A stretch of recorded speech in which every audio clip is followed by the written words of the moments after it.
Michael,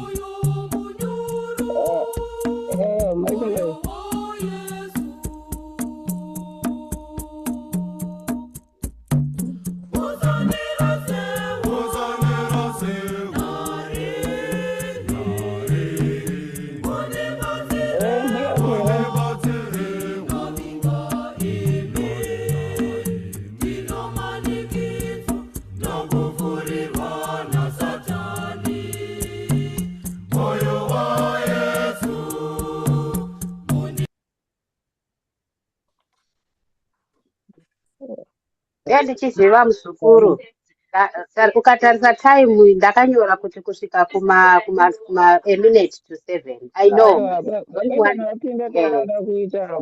Yeah, yeah. You don't need to say it because ndakato arrange the time.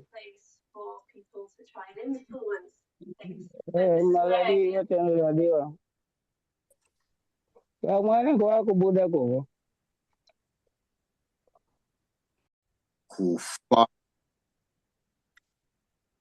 kufa kwedu, kuti mushure mokufa kwedu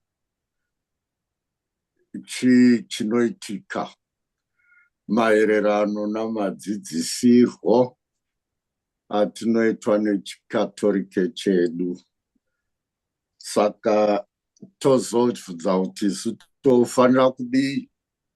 Itopiki yataide takaita Monday yapera tikakona nemhaka yekuti netiweki yakaramba nokuda kwewedha nezvimwe zvakangoderu.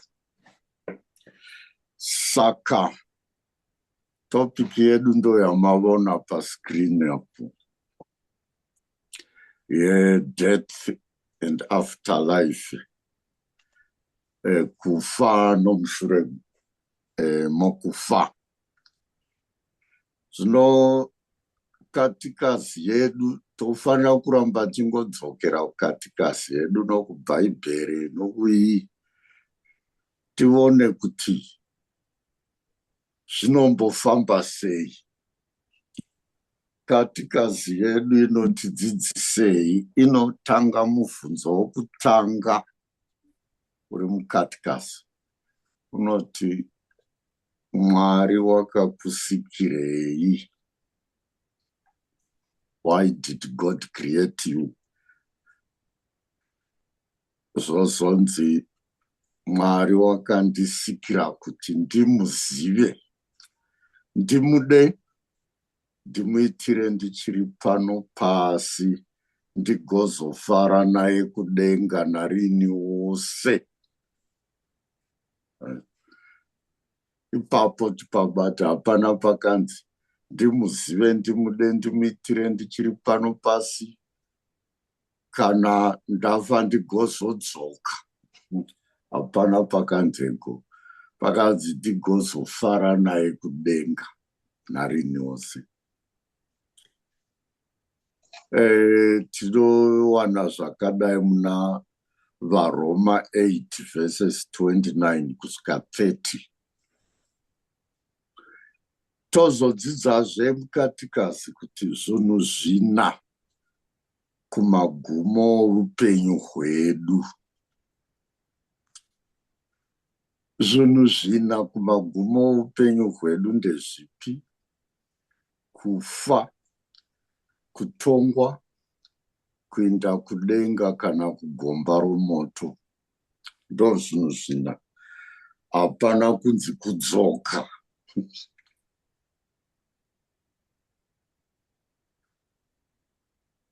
Saka kufa, kutongwa, kuenda kudenga kana kugomba romoto zvichienderana nokuti wairarama sei. Tikaverenga 1 vaKorinde 15 verse 26 tinowana zvimwe zvaizvozvo. Na2 vaKorinde 5 verse 10 tozoti zvakazarurwa 21 verse 4 tozoti Mateo 13 verse 47 kusvika 53. Tozoenda patopupura chitendero. Reva zvatotendera savakatolike ndezvipi. Pano patoti tinotendera kubatana kwavasande, kumuka kwomuviri noupenyu usingaperi. Apazve hapana nyaya kudzoka, tipabate ipapapo.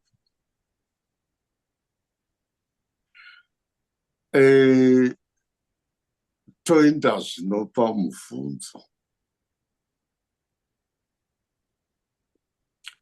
Vakafa vanodzoka here?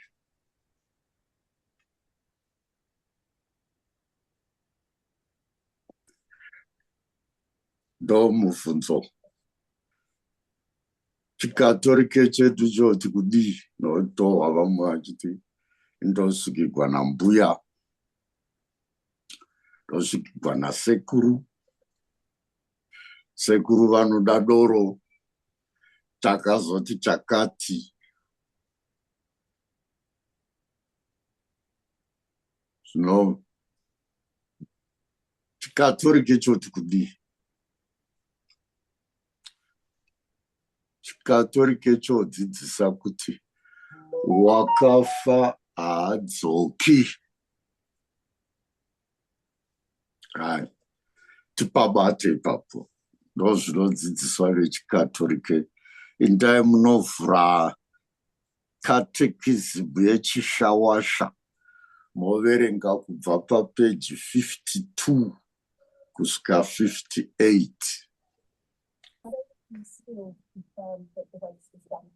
Monoverenga kana munayo, muchaudzwa tsananguro dziri ipapo. Vakafa havadzoki. Nemhaka yei? Nemhaka yokuti kana wafa, kune nzvimbo 3 dzatotendera kuti ndo dzauri. Uri kudenga kuna Mwari, kana kuti uri kupurigatorio, kureva kuti uchiri mukuchenurwa kuti ugoenda kudenga, kana kuti uri kugomba romoto. Saka tovhunza kuti uri kudenga unodzokerei? Uri kufara naMwari? Uri muupenyu usingaperi? Nhamo dzose dzakamuperera, haana chikonzero chokudzoka.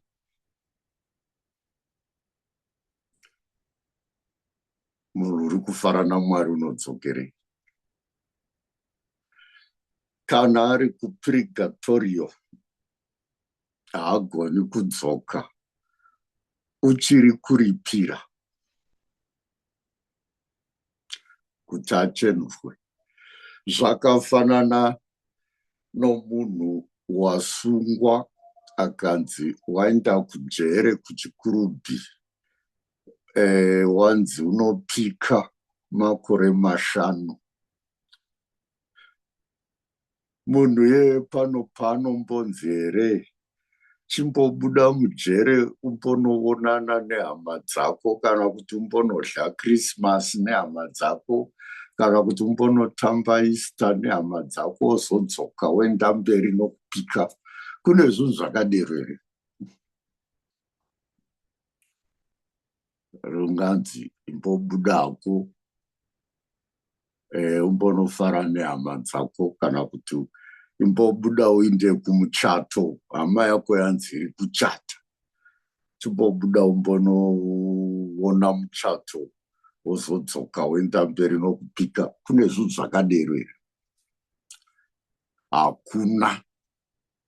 Saka uri mupirigatori wakafanana naizvozvo uchiri kuripira, haagoni kudzoka. Ko uri kugomba romoto unodzoka here? Haagoni kudzoka. Nemhaka yei? Wakafanana nomunhu wapuhwa mutongo uya wokunzi upenyu hwose mujere, life imprisonment. Munhu wakadero unganzi here une nguva yaanombodzi buda unoonana nehama dzako, kana kuti buda umboenda kunodya Krismasi kana chii nehama dzako? Kune zvakadero here?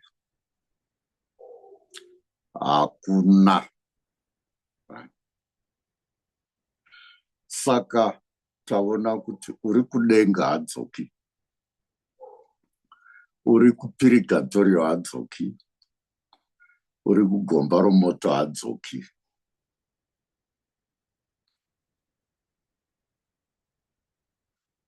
Right.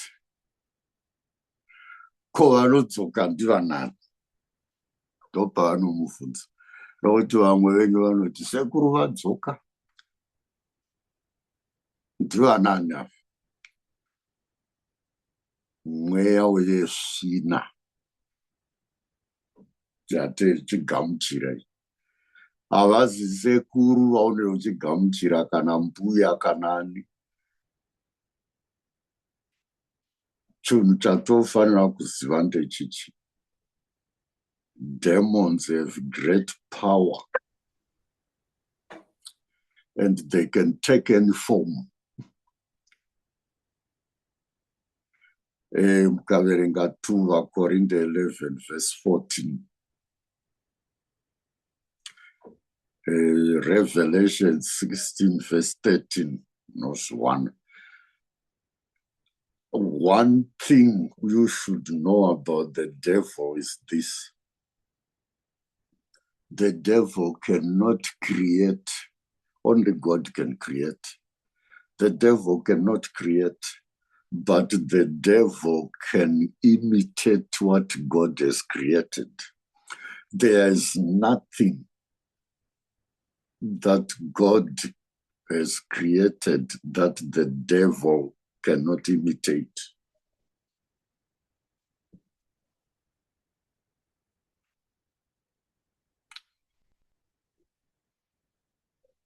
Satan paakadonha haana kudonha oga, wakadonha nemweya yakaipa. Fallen angels. And those fallen angels ndo madhimoni. Now, imofunga kuti mweya wakaipa unogona kuziva kuti sekuru vako vaidai. Unogona kutaura nezwi rasekuru vako kana rambuya vako. Unogona kuita behavior yaita mbuya vako kana sekuru vako. Ndozvamungafunga. Mweya yakaipa inongotevedzera. Vanhu ivavo imi mogamuchira. Muchiti muri kugamuchira sekuru, muri kugamuchira mbuya, muri kugamuchira ani.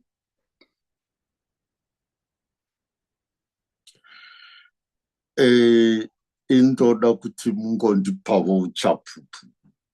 Makamboona vanhu vakasvikirwa. Ndiani wamakaona wakasvikirwa unofara? Wamungati ugere zvakanaka. Makambomuona here? Kana makamuona mondiudzawo. Indakaona kuti munhu wakadero unenge ane nhamo huru kwazvo. Hakuna kana chombomunakidza munhu wakadero.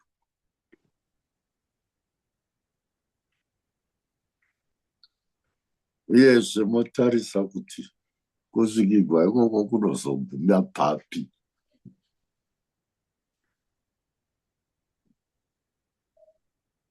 Makamboona here mugumo wazvo?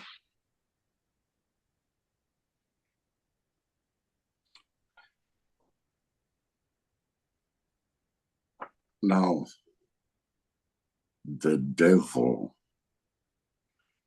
Satan, is the father of lies. John 8. Inotiudza izvozvo.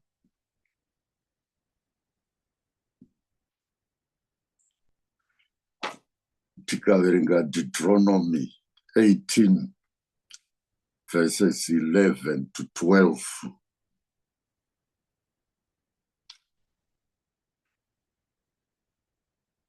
Inotiudza izvozvo. Kozoti tinodzidziswazve nebhaibheri. Tikaverenga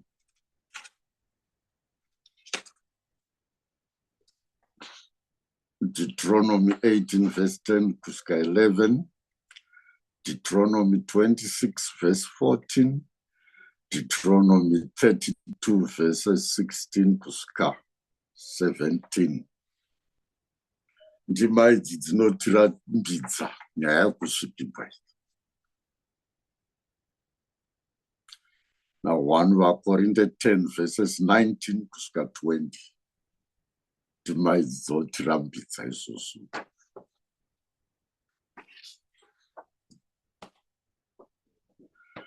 Navamwe vobvunza kuti ko kune ngozi yakunzi ninge wakauraya munhu, ngozi ikazodai. Right? The explanation is this. Kana waita chinhu chakaipa, unokoka mweya yakaipa.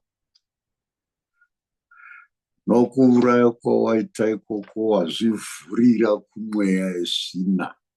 Ichakutambudza nokutambudza mhuri yako kana nzinza rako. Hazvirevi kuti wawakauraya uya wadzoka kuzogoisa. Asi kuti iwe wazvivhurira mweya yezvina. Ichauya ichita somunhu uya igouya ichidini igouya. Zvandareva kuti the devil is very good at imitating.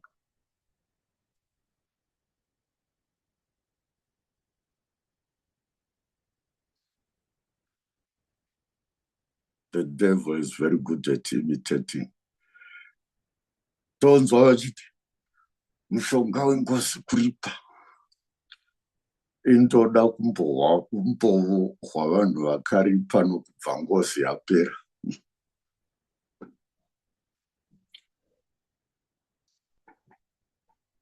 Handina kumbovahwa. Tongova kuti vari pasi vanongoramba vachingotambura nazvo. Ndotoziva vamwe vakanguri vabvira kuripa. It's now almost 3 decades. Asi nanhasi varongotambura. Saka zvopera here nokuripa.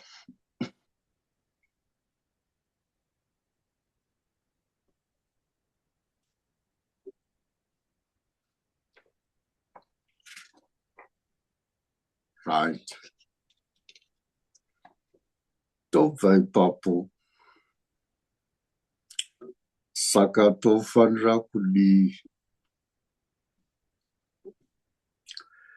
Kereke redu harititenderi nyaya yokupira.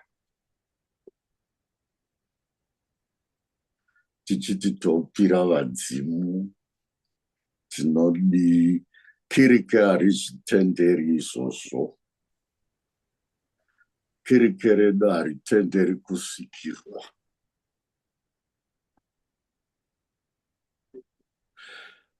Chinzwa izvi.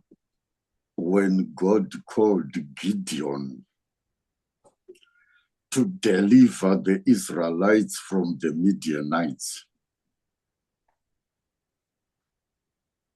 What did Gideon do?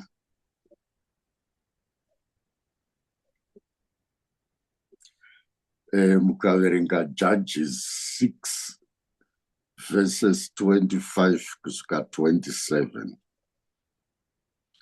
God called Gideon to deliver the Israelites from the Midianites. What Gideon did first was to destroy the pagan shrine people had built.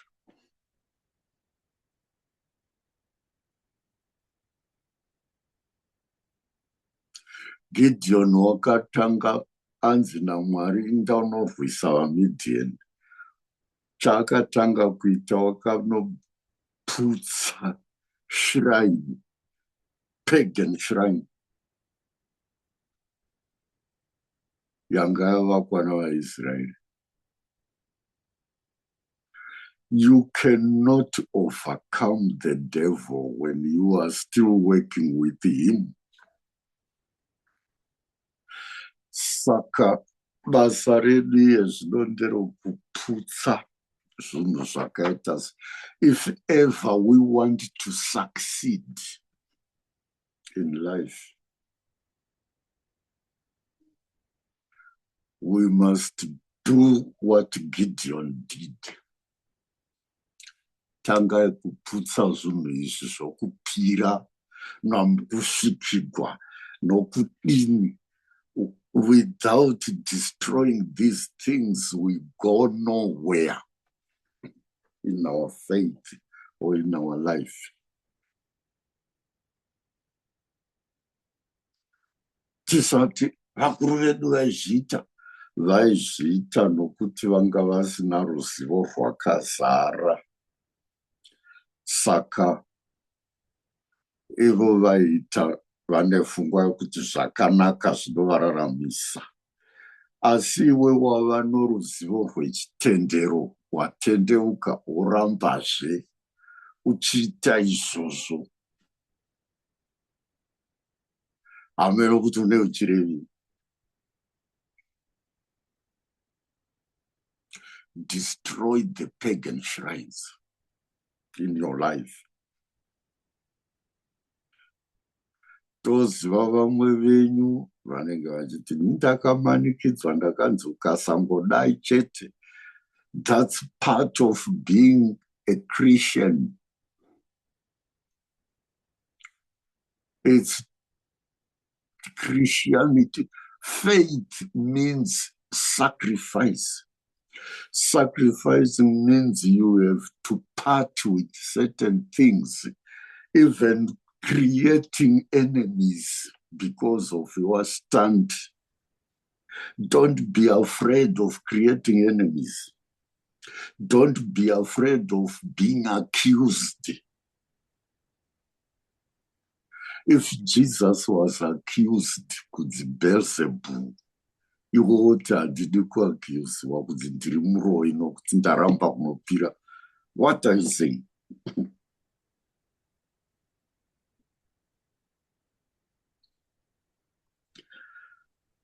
Mira nechitendero chako, uye vakaziva kuti unomira nechitendero chako, vanokurespecta. Asi vakati washi ndoye ukaeni pakaita mumwe mutambo. It was in 1993, sorry. Baba munini vangu vaivhura business. Saka vakandidana kuti ndizoita misa. Asi chivanhu chine utorekika usekuye chivanhu chinenge chakavabate ivo navamwevo. Saka kuchicho wakapfeka chiri kudhinda. there's some interference.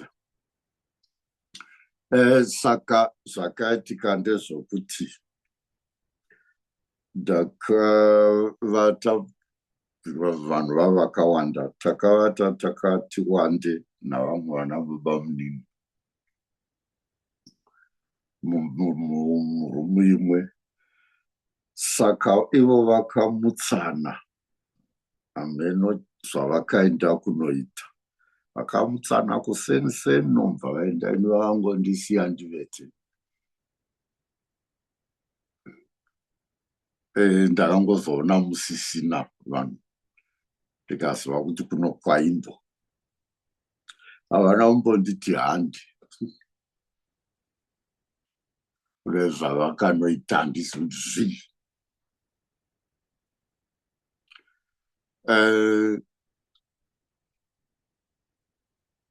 Ndakazoti taita musangano wemhuri ndobva ndati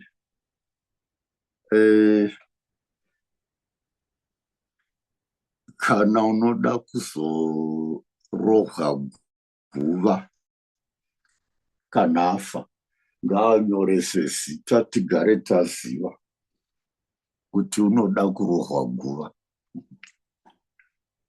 Isusu kurova makuva hatizvizivi tiri vaKristu.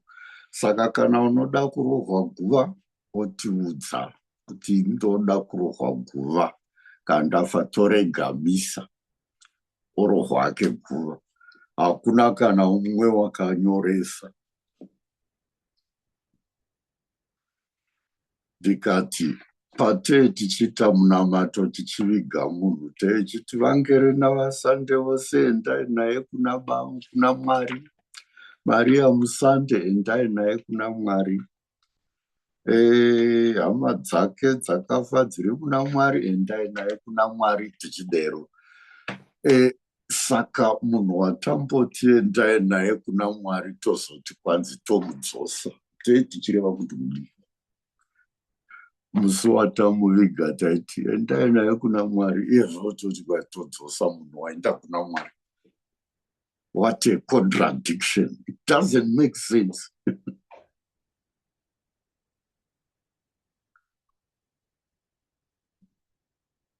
It doesn't make sense. Asi unoona tichizviita zvinhu zvakadero. Chitendero chongotaura choga zvatofanira kuita.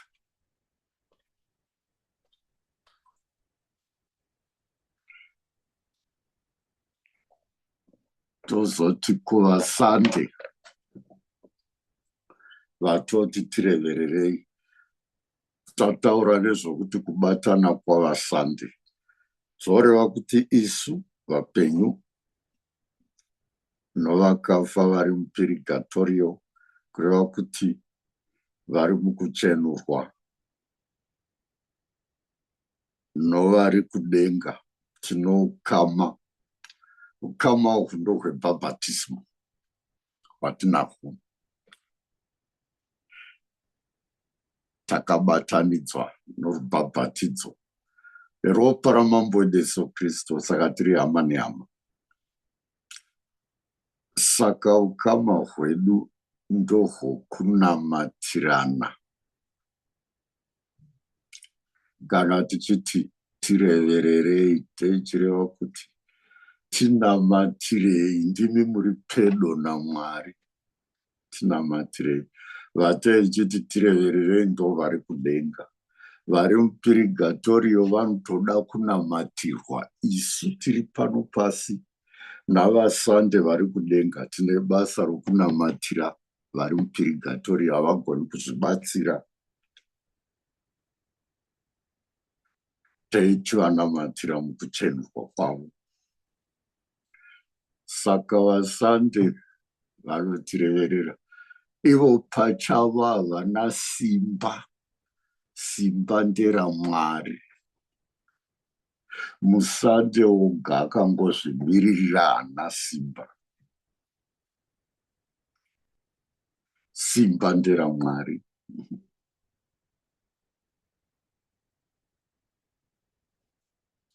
Saka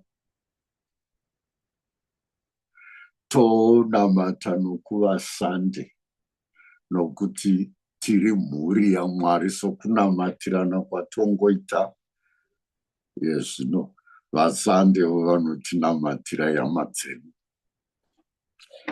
isi tichinamatirawo vari mupirigatoriyo. Takataura nezvazvo. We pray for each other. 2 Thessalonians 1 verse 11, Matthew 8 verse 13, Mark 9 verses 17 kusvika 29, John 5 verses 16 kusvika 18. Chero vakafa tovanamatira. Chikodzero chokunamatira vakafa ndechokuti tine tariro mutsitsi dzaMwari, tichiti vafa ava vacheneswe, toziva kuti pasi panorema. Tine tariro mutsitsi dzaMwari. Pauro chaiye wakanamatira vomufi wainzi Onesphorus. Tikaverenga 1 Timothy 2 verse 5 zvichienda na 2 Timothy 2 verse 18, towa Pauro namatira uyu wanga atofa kare. Wakatanga kunamatira mhuri yake akazonamatira iye, asi wanga asipo.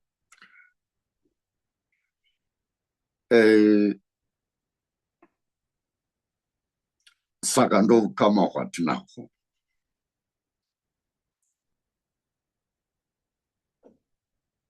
Ihwohwo navakafa ndo zvatofanira kuziva savakatorike panyaya dzoupenyu husingaperi. Koti mukatorike unobvumidzwa kushopera here?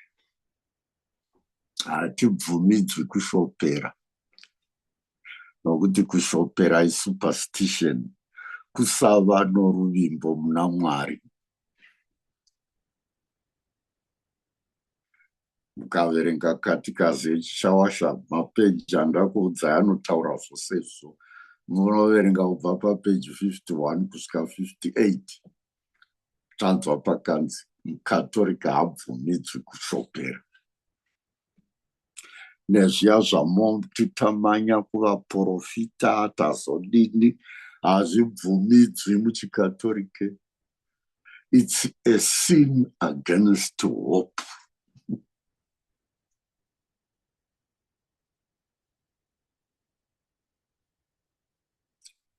And a sin against faith. Hatibvumidzwi izvi. Tobvumidzwa kutendera muna Mwari nokuvimba naMwari muna zvose.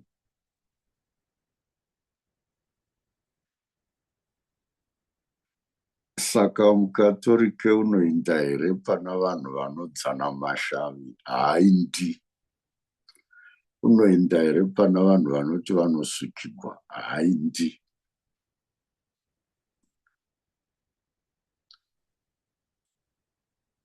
Hazvipindirani nechitendero. Nyangwe ivo vacho vanosvikirwa ivova, nandiziva hangu kuti chavanenge vachinzi vanoona chingava chii. Baba Kumbirai taiva navo kuseminari, vaiita maresearch avanhu vaisvikirwa, vachida kuona kuti ndizvo here zvotaurwa navanhu kunzi vanoona vanodini. vakaitoita research kwakawanda, havana kumbowana kana chinoratidza kuti vanhu ivavo vanoona. Havana. Vakatomboenda nesu tichinobatsira research, tikanzi bvunzai mibvunzo, vanhu vakasvikirwa. Saka ndakaita musikadzwa nokubvunza mubvunzo kumunhu wakasvikirwa, ndikati, ko Josefa naMaria vari kupi? Zvikanzi hazvibvudzwi muno izvozvo. Zvawabvunza. Saka pachinhambo chokuti tipedze nguva nezvizvi, hazvina kwazvotisvitsa, tofanira kusiyana nazvo. Isu toziva kuti kana muKristu afa unoitirwa misa, unonamatirwa. Izvi zvenyu zvokurova makuva achizi chiKristu, nokuti pamunonorova guva panoda n'anga inenge ichizokuudzai zvakati zvakati zvakati zvakati, mava kuvisa zvisingatendegwi. Mozoti zvemunodzosa munhu mumusha, hazvidzizvo. Hakuna une simba rokudzosa munhu mumusha. Kana uchidzosa munhu mumusha, munhu wakafa, wakamborega achifa sei, wava kuti unodzosa. Wade wakangoti asafa zvombomira kuti afe ugozoti ndomudzosa. Hapana zvatoichiita ikupaya. Uye pane zvimwe zvinhu zvatongoswera tichatevedzera zvisina musoro. Unobva zvichinzi aiye zvinoimbomirai zvakati, musha uchimutema, chakazodini chikazodini.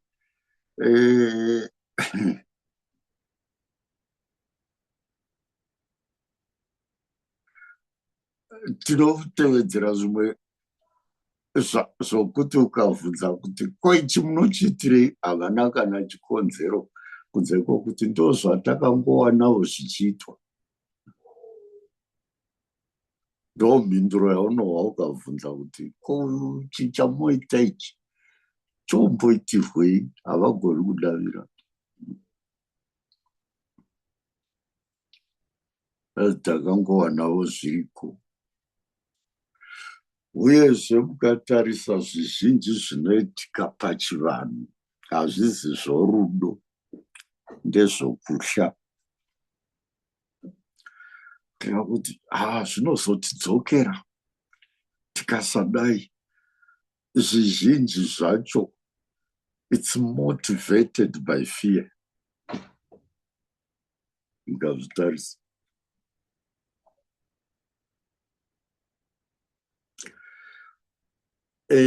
Uyezve tofanira kusiyanisa chitendero chedu chechiKristu nechechivanhu. What is the goal of Christian faith? The goal of Christian faith is salvation in Christ. But what is the goal of African traditional religion? The goal is maximization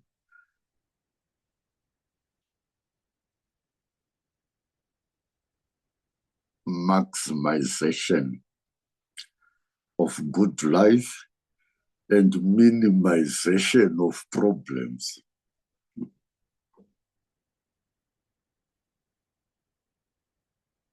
The goal. Maximization of good life and minimization of problems. That's the goal. Saka chitendero chechivanhu is for this life. It's not for afterlife. Mupangwarirepo. It's for this life. Chero muchipira zviya muri kupirira kuti tigare zvakanaka. Hakuzi kuti tine hanya nomunhu. Wafa. Asi kuti asazotinetsa. Toda kugara zvakanaka. That faith is this worldly.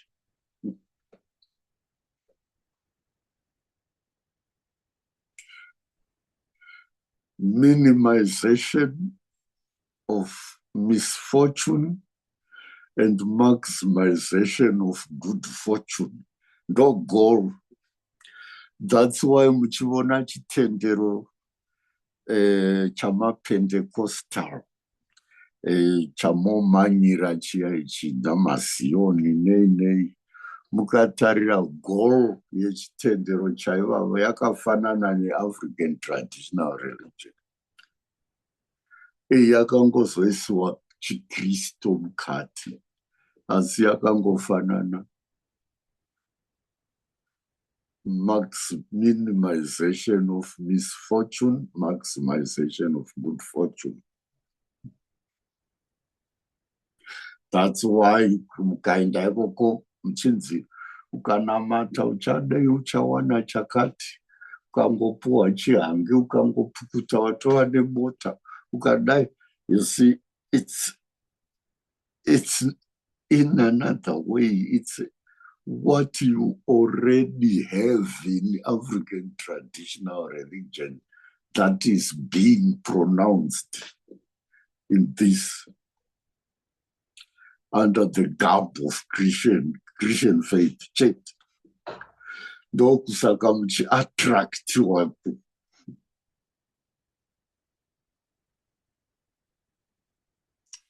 Ndokusaka muchiattractiwa ikoko.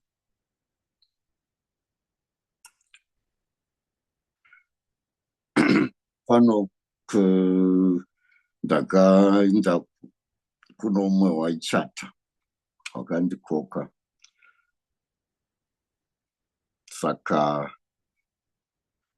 wakaichata kuchechi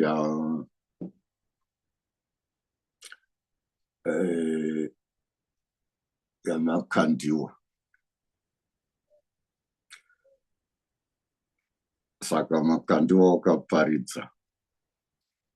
Asi chakandishamisa ndechokuti wakaita mharidzo more than an hour, asi haana kumbotaura kana word rokuti Christ mharidzo.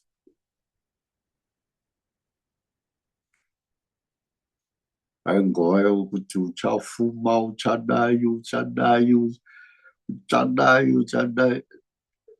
Ndikanzwa mota murume waparidza uyu.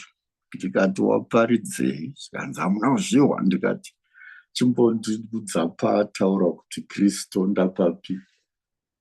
Zikanzi asi hapana nhai. Ndikati aisi ndozvatiri kureva izvi. Hapana chaparidza. Saka tingwarire zvinhu izvi.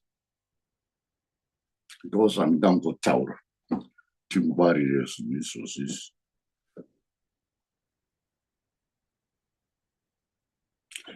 Ngatizive zvinodzidzisa kirike katolike pamusana poupenyu usingaperi.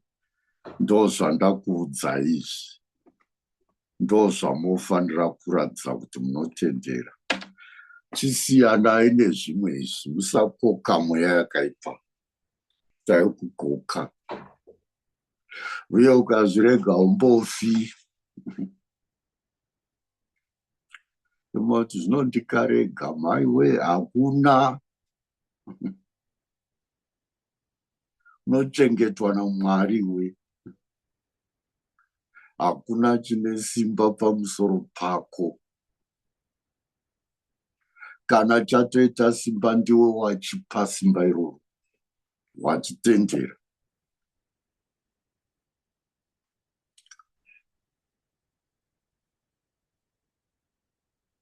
Saka ngativei tinotendera izvi.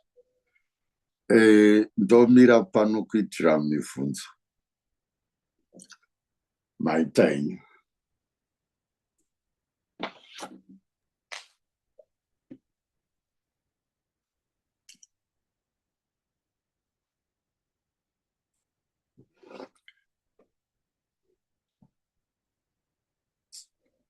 Kana mune mibvunzo ndoyava nguva.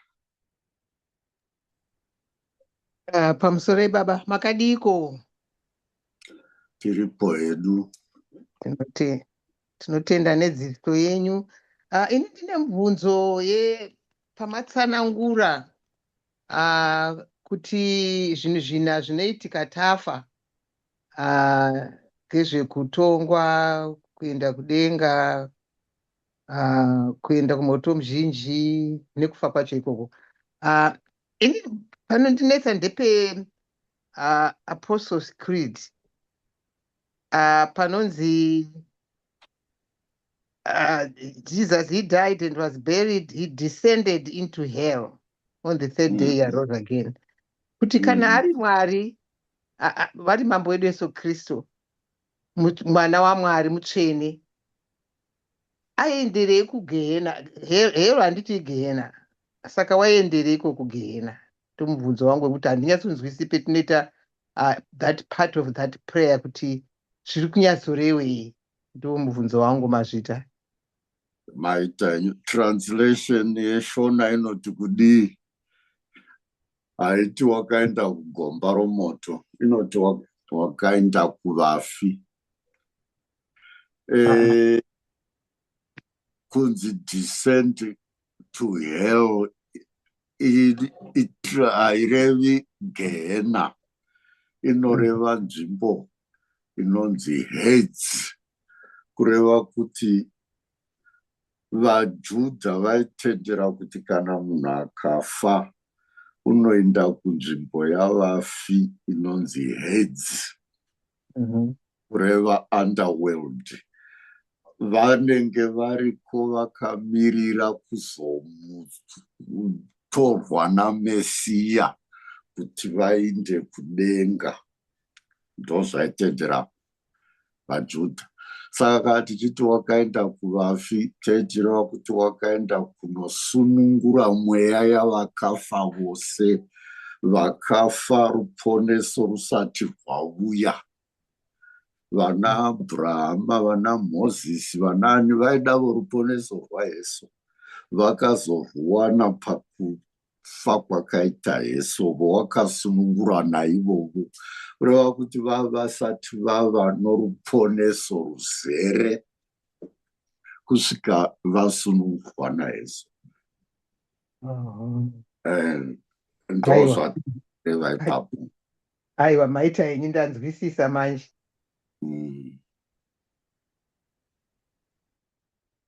I'm sorry, Baba, so I'll ask in English. And yes. I've talked about 3 questions. During the Mass, you said the kupira. I will mix it in English. And kupira tinopira kuna Mwari.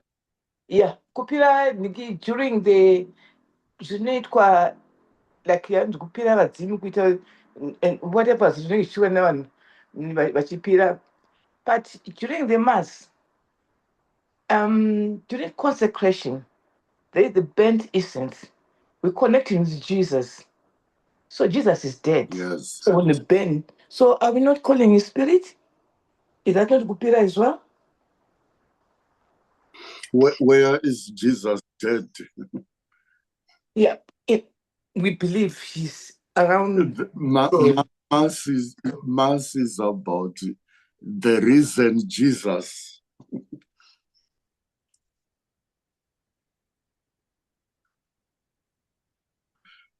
Every Mass is about Jesus dying and rising. Jesus sacrificing himself together with us, as he did at Calvary. Thomas, Saka, he dies and he rises at every mass. Saka kana tichisa incense tichiti, we are sacrificing ourselves together with Christ. Whether we are offering to a dead Christ, no.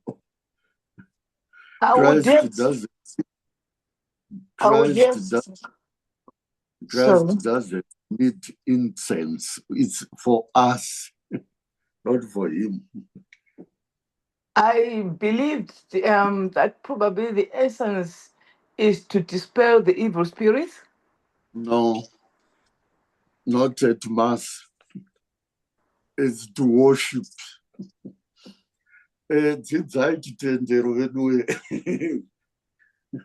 And honestly, I'm asking innocent because that's what I grew up in Catholic Church, but that's what I believe. We made to believe it's like the dispersion of the evil spirits around it, and also where are the evil spirits in mass? And also, I thought that depicting the old and the way they offered in the Old Testament, they used a lamb and burnt sacrifice, and in the New Testament, Christ is coming in the tabernacle, and I thought I put it together. Probably that's what it meant. Christ is not coming in the tabernacle. Christ is coming on the altar. Chinonzi misa mupiro, Kristo wakafa paKalvari, achizvipira kuti tinonofwe. Kristo nofawo pamisa, tichifa pamwe naye tozomuka. Pamwe naye ndokusaka muchiona Fata unomedura chipisi chomuviri waKristu achisa muropa raKristu. Unenge achireva kuti nyama neropa zvamboparadzana zviya pafa Kristu zvabatana, saka Kristu wamuka. That's why we are receiving him. Yes, I we understand are not receiving a dead Christ. Where my confusion is, in the Old Testament, they used to offer the actual lamb and burnt it, and Yes. then said in the new, in our new, in the New Testament, the lamb, Christ is the lamb, isn't? Am I right? Yes. Christ is the lamb, and as I put it together, our Christ is a lamb in the presented in the sacrament. In the sacrament. Priest in the Old Testament, the priest offered the lamb, but Christ is the priest and victim. So after Old Testament, it was separate. The priest offered the lamb. He didn't offer himself, but Christ is both priest and victim. He is the priest offering himself as victim. Okay. That's why the priest is the representative of Christ who is leading in the Eucharist. So in the Eucharist, what happens is we offer ourselves together with Christ. That's why we are non piro. We are an offertory. Kureva kuti chakakumiririra chinhu ichocho chawaisapa. Fatazoti hamana matai kuti mupiro wedu kureva kuti hazvipira ugamuchirwe. Tabatana naKristu pakuzvipira kwake kuti mupiro wedu ugamuchirwe. Kozoti dai mambo magamuchira mupiro watiri kupira ndotazvipira. Saka paEucharist paya pamunogamuchira communion muripo pacommunion, you are the body of Christ. Muripo nehama dzenyu dzose, ndokusaka uchidzi unogogamuchira seiwo uchivenga umwe nokuti uyu ipart of the body of Christ. Pausingamhorosi asi uri kuti amen. It means tose tava muviri waKristu, tiri kugamuchira Kristu mupenyu. Handizivi ipapo kuti muri kupanzwa here. And I've understood the point. But my second question is that and I hope I'm so kanganisa. I hear all the people vachiti, is it nyamziwa kwamuri? Is it nyamziwa? Am I right? Nyandoro. Yeah, but when you say isn't it the ancestral? We're going back, so it means we're going back to is it in the Hauzi mudzimu inzinza. Okay, there's a difference. Kana ndikati ndobva kwamakamura zvinoti mudzimu. Okay, it's part of identity. Okay. Mudzimu ndokubuda pamunhu.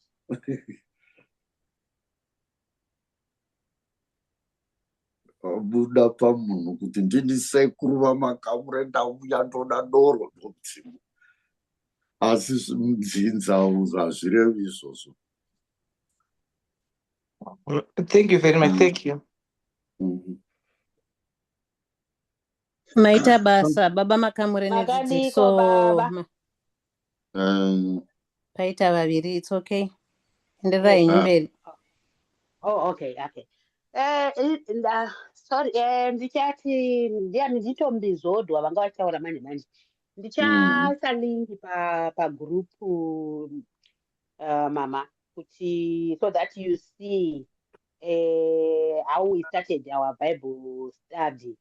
And mune catechism, we did catechism from scratch, so that you learn step by step in a Bible study as well. Kutotanga chaiko first Bible lesson muchiudzwa kuti chii chinonzi Bible. Takazviita nababa makamure, so that you understand kuti kubva kurutadzo rwamavambo kusvika patave nhasi. Maybe takaita sakramende remisa Sunday. Zvese zvirimo pakatikazi, zvirimo mukatikazi imomo. Kuti ufunga kuda kuti munyatsohwisisa kuti zviri kumbofamba sei, because zviri kutoratidza kuti hamuna clue zvayo. Ndichaisa link yenhingi yecatechism nemaBible study atiri kuita iwaya. Tichingopedza, I will put the link on. I don't know where you are based, Tombi Zodwa. Hello?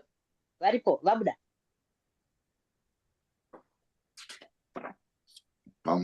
Connection problem. I don't know where she's based. For the benefit not only of her, vazhinji vamwe togona kutobenefitavo. Saka tichihwisise kuti chii, nokuti zviri kutoratidza kuti vanhu hatifanirwa kutohwisisa from scratch kubva kurutadzo rwamavambo kuti rutadzo rwakabvepi nekuzouya kwaKristu chii zvakafamba sei. Thank you very much. Thank you, Baba. Pazvitawo kumama ichoki baba indandine mubvunzo aningati uri kundinetsa, but just to try and understand really.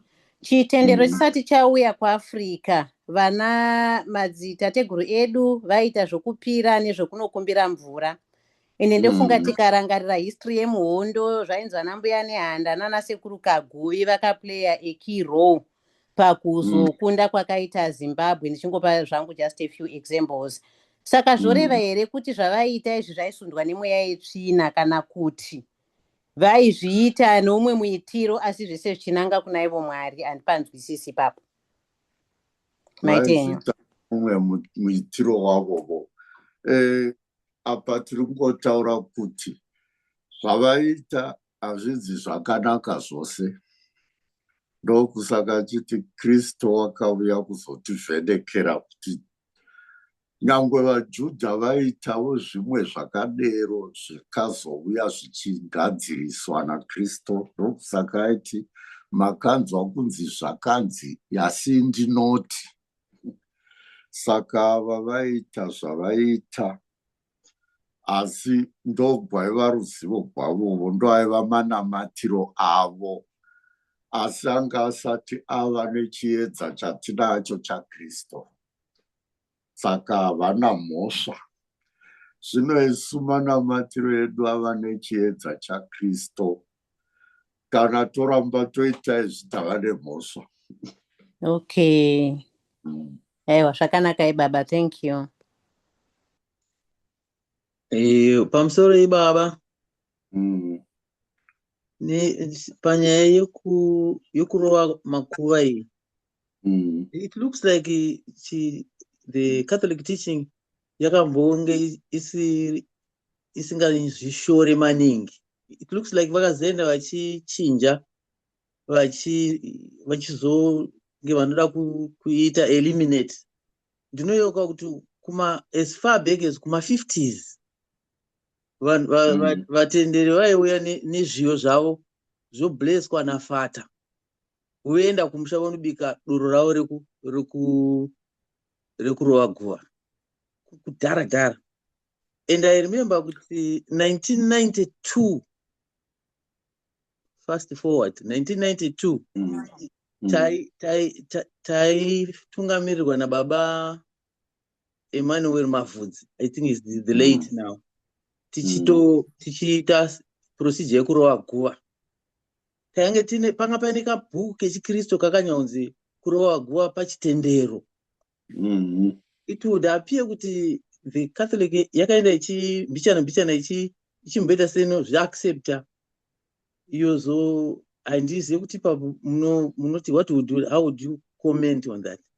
Haina mboaccepta izvozvo, asi kuti Catholic Church yaida kuti ipinze dzidziso yechiKristu, vanhu vasiye izvi. Saka Catholic Church yakatora zvinhu zvayaiona kuti izvi zvakanaka, sokuti kuyeuka mufi kwakanaka, asi maitiro kuzoyeukawa, okuti tozoenda kun'anga, tozodini, tomudzosa musha, ndo akarambwa neKatorike. Saka Katorike zvayaidzidzisa hazvina kuchinja. Yaida kuti vanhu vanyatse kunzwisisa, zvino vanhu nokubva vaona sokuti zvanzi itai. Fata paaikomborera zviyo waingoti idoro ramuri kubika kuti mumwe henyu muchiyeuka mufi, kwete kuti mumwe mugosvikirwa muchidii. Idoro ravaiti muri kubika kuti mumwe muchiyeuka mufi. Asi zvokuzoti modzana muchisvikirwa muchidii, Catholic Church haina kumbobvera yazvibvuma izvozvo. Saka payakazoona kuti vanhu voda kurasika, yakabva yati kurara Fata chiregai zvokukomborera zviyo izvi nokuti vanhu votorasika. I see. Mazvita koya mumwe mubvunzo wandinawo ndewekuti paipai panotorwa epart yemusendi kana ringabvupa remusendi tichinzi rinogona kupedza zvirwere, rinogona kana kukubatsirai. Zvakavanyatsotanga sei izvozvo? Ende bvupa iri zvinozoexpire here? Rinongogara zvakadaro here for hundreds of years here? Zvakatanga sei ende zvinonyatsopera sei? Mungarichengete here? Zvine nhoroondo muchiKristu chedu. hazvireva kuti bvupa iroro rine majiki, asi zvaive zvichireva kuti tichiti musande uyu ngaatireverere uyu. Achitirevereravo shuwa zvinoitika zvimwe zvishamiso. Nyangwe mubhaibheri taiona vana Mozisi vachiita zvakasiyana siyana, nana Eriya vachinzi wadai, wabata chakati chikadaiwo, asi harizi simba rake, simba raMwari. Saka ezvozvo zvose zvaitwa kunzi bhonzo romusande, chicho musande, chicho musande, zvaingoitirwa kuti tiri kunamata kumusande wekuti atibatsire. For sure vaitibatsira chaizvo. Zvakafanana naPapa Johannes Pauro wechipiri, pavakaitwa musande kwakaita munhu wairwara neParkinson's disease, vakanamata nokuna Papa ikapera kumunhu iye. Saka kune zvinoitika izvozvo zvine nhoroondo yakakura chaizvo. Kana dei taita chechi history taigona kutoona nhoroondo iyoyo yazvo. Saka kwai kusiri kunamata mapfupa kana kudii, kunamata Mwari nomumusande uyu watoti uri kuna Mwari uyu. Zvakangofanana nokuti rosari ine simba, simba nderaMwari, tichirevererwa naMai Maria.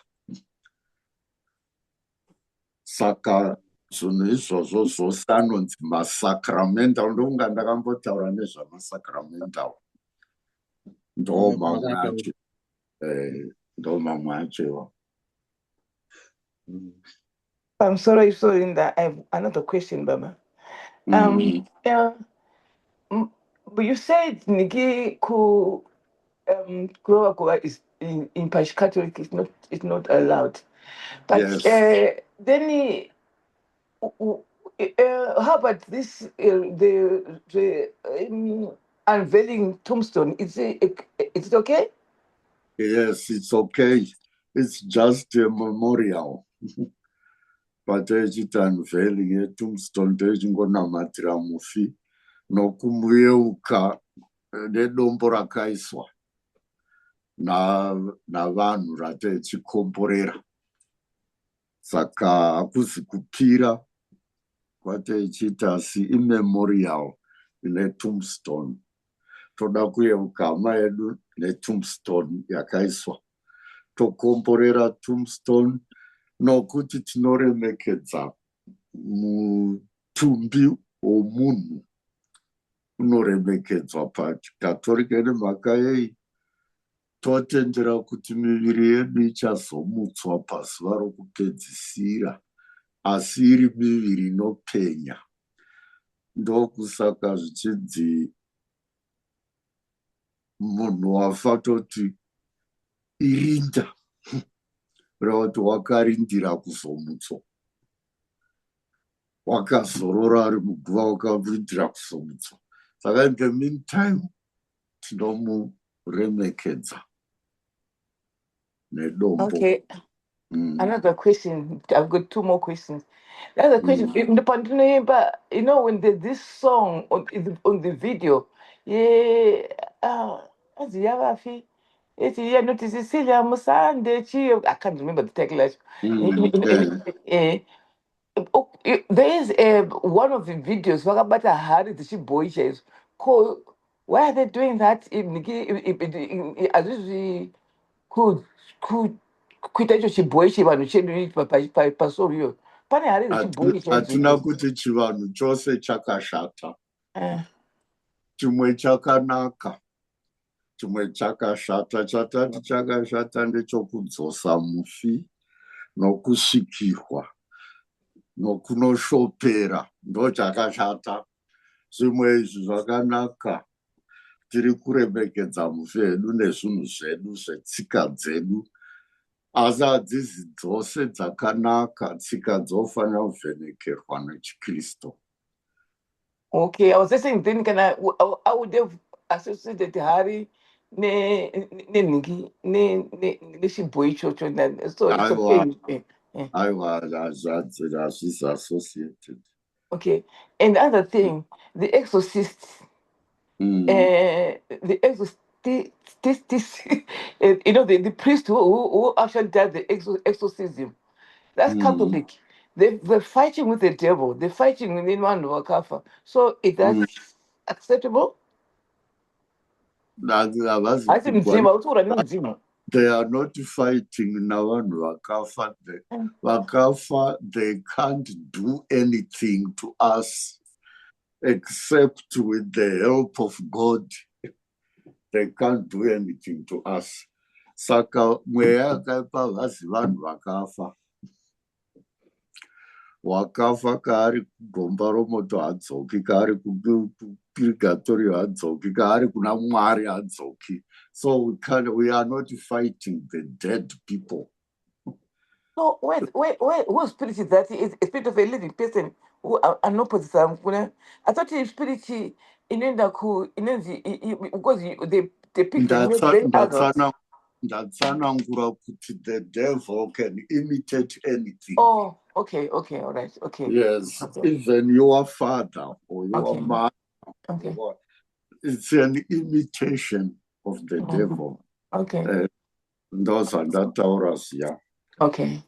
All right, thank you. All right. Baba, muchazviwana mukazopuwa link zvatakambotaura. You might not have been there. Saka munogona kuzopuwa link. If you still need clarification, tinongozoita next session. Mazvita baba, sorry, mubvunzo wangu wekupedzisira zvakare wazouya. Ndofunga makambozvitaura. Mukatolike medu tine inonzi charismatic renewal group, handiti mune mamwe vapikiri vekuti vanotonzwa mweya vachikwanisa kukuprofita and things like that. Saka ndikureva kuti vari kushandiswa nemweya yetsvina here vapikiri ivava, kana vachizokudza zvichaitika kana kududzira hope, kana kuti zvasiyana nezvinotenderwa nekatoriki? Handizivi kuti vane vachitemo, tobvunzaiwo. Aiwa, but moza kune like yekuzambia yakambonetsa vainzi Bishop Milingo, handiti anyway vakazopedzisirawo vabuda muchikatoliki. But pane nyaya yakambonetsa kuzambia, ndo vandingangopa zvangu example because is no longer there. Handingapi vamwe vari kuzviita. Vakatodamwa kuRome nemhaka yaizvozvo. He had to be called to Rome because it was not Catholic zvavangavoita. That's why vakaitwa summoned. Kana uri exorcist, you have to be approved by the church. Uyezve kavachibvisa mweya yakaipa, fata porofiti achitiwo uchazodai aya hadaro. Hakuna kana vekarismatic vachiprofita hatizivi zvavari kuita. Asi hachisi chikatolike kuprofita. Mazvita baba. Asi kubatsira vanhu vanenge vachidzipirwa nezvizvi. Vamwe vakazopedzisira vagwisanisa vanhu kurimwe gore kumarondera. Fatati wecharismatic avati kwanzi mai vanga vabikwa zvikanzi vakakubirai ndovaziva ndiavava. Vanhu vakagwa muchechi. Zameno kana uriwo mweya mutsvene. Ndoza. Aiwa, mazvita baba, thank you.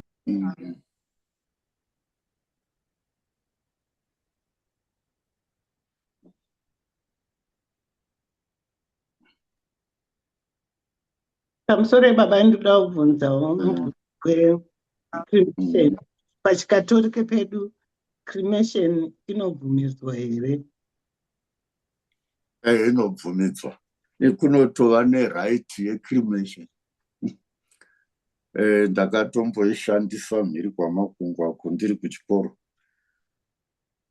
Ira ubvumidzo ndo mavigiro kuviga kuneno kuti maviga sei as long as iri decent burial. Kazhinji kaya yaitiwa cremation, madota acho anozotogwa ovigwa pamwe panhu pakatonaka vopotoiswa chipiyaniso. Vamwe vanoprefera kumachengeta mumba, vamwe vanodii. Saka zvinobvumirwa kotova neright yacho. Mazvita. Sorry, zvabva zvatifungisa imwe nyaya iri munomu. Nyaya ye-assisted dying. Handise iri kuratidza kuti munomu ichatozonge yapfumbira. Tandiri kunetsikana kuti munhu akuenda ku-assisted dying munogona kumupa chizorwa chevarwere. Chokutanga munhu haabvumidzwi kutora upenyu hwomumwe munhu, uyezve nyangwe iwe haubvumirwi kuti ndiurayei, because upenyu hahusi hwako, you are a steward. Mwari ndo vanofanira kutora upenyu. Saka assisted death haitendegwi. Saka munhu unoti baba ndikomborerei, ndiri kunoitiwa assisted death, fata hafaniri kumukomborera nokuti uri kutoita zvisizvo. Hakuna unotendegwa kutora upenyu hwomunhu. Iye pachake haatendegwi kuti upenyu hwangu torai, hakuzi hwake ndohwaMwari. Mazvita baba.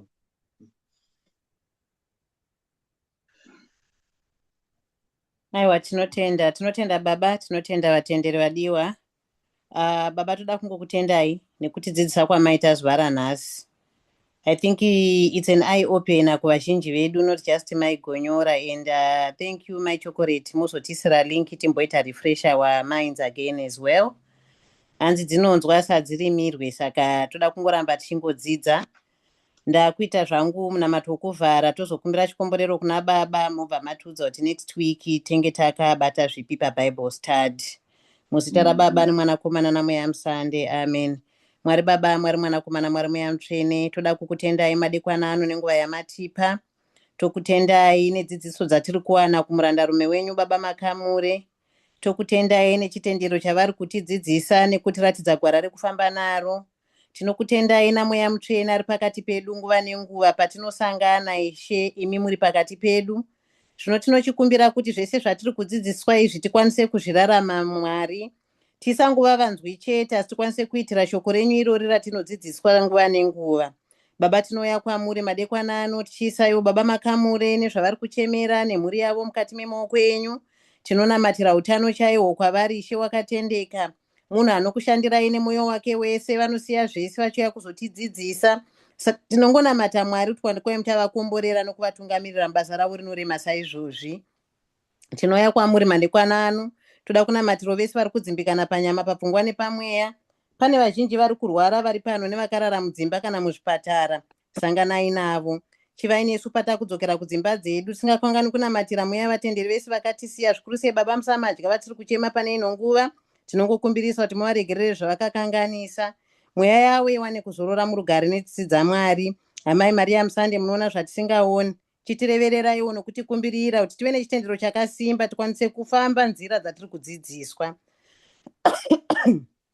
Tinongoya kwamuri chiti kazwai Maria muzere grasi yamambo anemi, makakomborerwa pano vakadzi, akakomborerwa munembe yenyu Yesu. Maria Musande, amai vaMwari, mutireverere wese vatadzi zvino panguva yakufa kwedu. Amen. Over to you, Baba. Mambo ngave nemi, Ngave nomweya wenyu.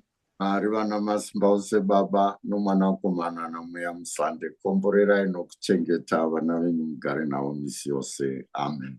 Amen.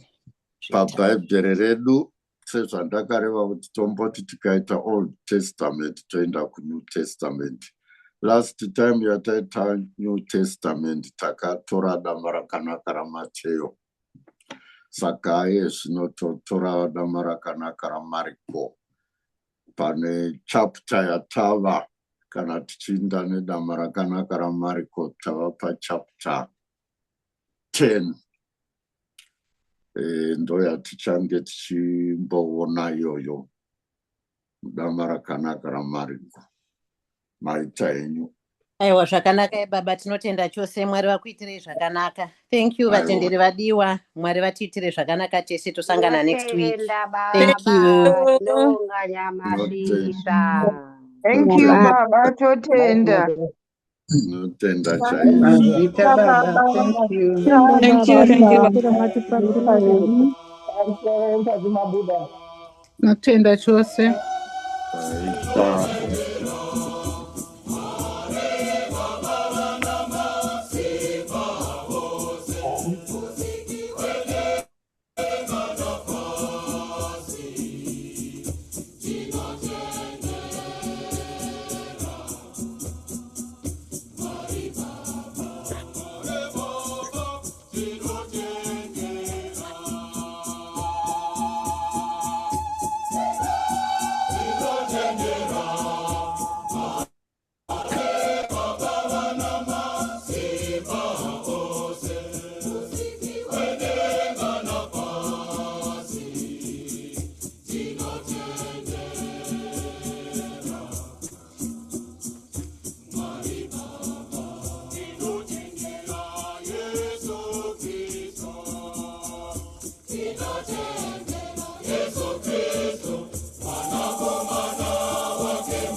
Kristo